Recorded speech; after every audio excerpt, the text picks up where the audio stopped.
Saya jamin, tuan-tuan, bahwa yang mustahil selalu berhasil. Yang paling tidak mungkin adalah yang pasti.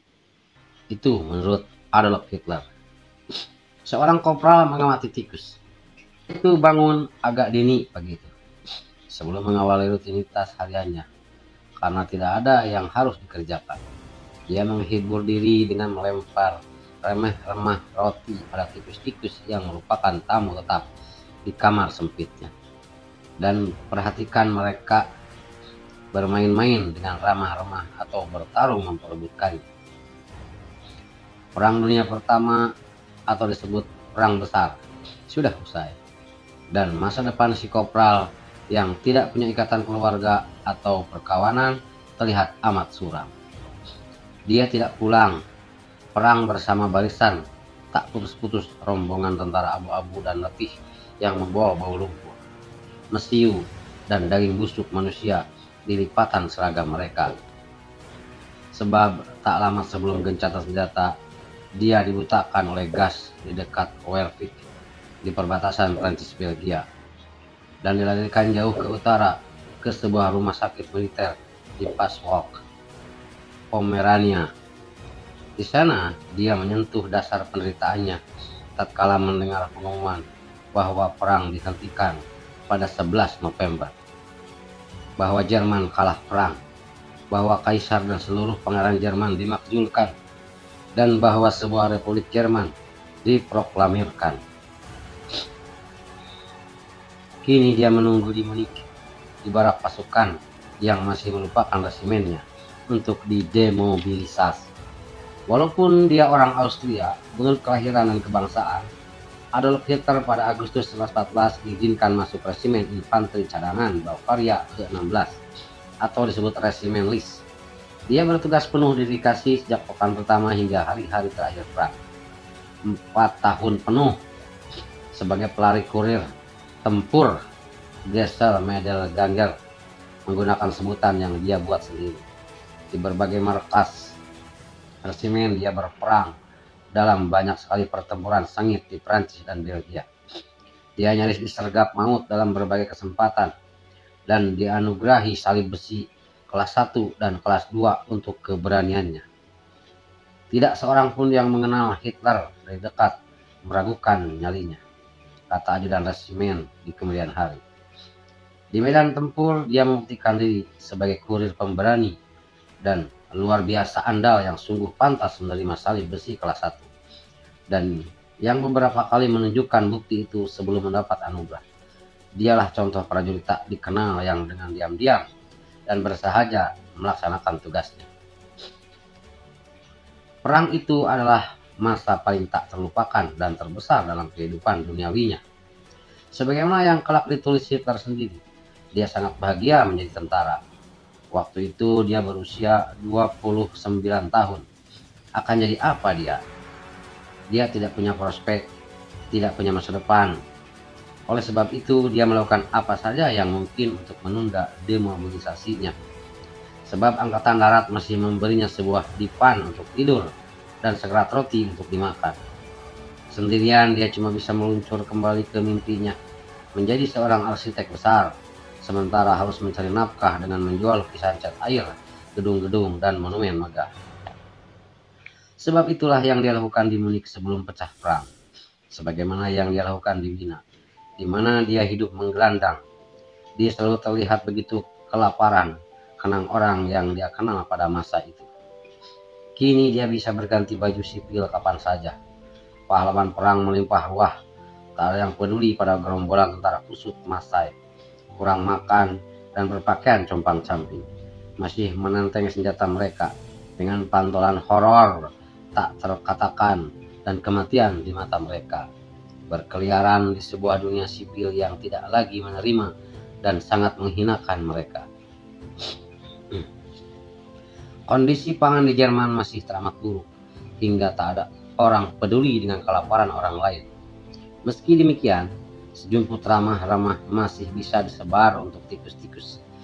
Karena aku biasa bangun sebelum jam 5 pagi, tulis Hitler dalam Mein Kampf. Aku menjadi terbiasa menaruh sisa-sisa atau kulit roti di lantai untuk tikus-tikus yang bersukaria di kamar sempit, dan memperhatikan makhluk-makhluk kecil lucu itu mengejar cuilan-cuilan roti. Aku sangat mengenal kemelaratan dalam hidupku, hingga aku bisa membayangkan kelaparan, dan karena itu juga kesenangan makhluk-makhluk kecil itu. Tapi, lihatlah, beberapa tahun kemudian berdirilah Adolf Hitler, yang itu juga penuh kemenangan, sebagai kanselir Jerman baru di balkon istana Kanselir Reich di Berlin, disanjung oleh ribuan warga Jerman yang antusias. Dan kemudian dia berdiri sendirian dengan salib besi kelas 1 tersemat di dada, tinggi di atas barisan besar tertata rapi pasukan Jerman berseragam di lapangan Zeppelin di Nuremberg. Mereka memuja dan menghormati dia sebagai pemimpin mereka, Führer mereka, bahkan Mesias mereka, yang datang untuk membuat mereka besar lagi, lebih besar dari sebelumnya dalam sejarah mereka, para penguasa bumi. Deutschland über aller in der Welt. Seorang kopral yang dahulu putus asa tanpa masa depan sudah menjadi pemimpin bangsa, panglima tertinggi angkatan bersenjata, kepala pemerintahan dan pemimpin eksekutif tertinggi, hakim dan pemimpin tertinggi partai NSDAP. Bukan hanya menjadi penguasa hidup dan mati di negeri yang dia perintah, di mana kehendaknya adalah hukum dan ucapannya menertawakan kebenaran. Dia juga mengubah peta Eropa, menghancurkan imperium-imperium, dan mendorong kebangkitan kekuasaan-kekuasaan baru, menyulut revolusi, dan mengakhiri abad kolonial. Orang dari antah berantah itu menyatukan Austria dengan Jerman, dan masuk sebagai penakluk ke Praha, Warsawa, dan Paris. Dia menaklukkan, memperbudak, dan membunuh, dan berniat menaklukkan lebih banyak, membunuh lebih banyak, dan memperbudak lebih banyak. Bagaimana ini bisa terjadi? Bagaimana bekas kopral di Austria yang pernah dibandingkan dengan anjing liar Huyu mencapai puncak kekuasaan semacam itu, sampai-sampai Joachim Pes menulis, jika Hitler tewas karena pembunuhan atau kecelakaan pada akhir 1938, tak banyak yang bakal ragu menyebutnya sebagai salah seorang negarawan terbesar Jerman, penyempurna sejarah Jerman. Melimpah buku yang ditulis tentang Hitler dan Jerman Nazi, tetapi beberapa sejarah terbaik dan paling banyak dibaca sepakat bahwa Hitler tetap enigmatik. Makin banyak bahan yang kita punya dan makin jauh jarak sejarah, makin membingungkan Hitler jadinya. Tulis Christian von Prokow. Alan Bullock, penulis esai seperti Hitler: A Study in Tyranny dan Hitler and Stalin: Parallel Life, menyatakan dalam sebuah perbincangan, makin banyak saya belajar tentang Hitler, makin sulit saya menjelaskannya. Saya tidak bisa menjelaskan Hitler. Saya tidak percaya ada yang bisa, dan bagi H.R. Trevor Roper, setelah 50 tahun Adolf Hitler masih merupakan misteri yang menakutkan. Suatu ketika aku memilih, dalam diriku memilih jalanku sendiri, ketimbang lingkunganku yang sangat tidak menguntungkan, kata Adolf Hitler.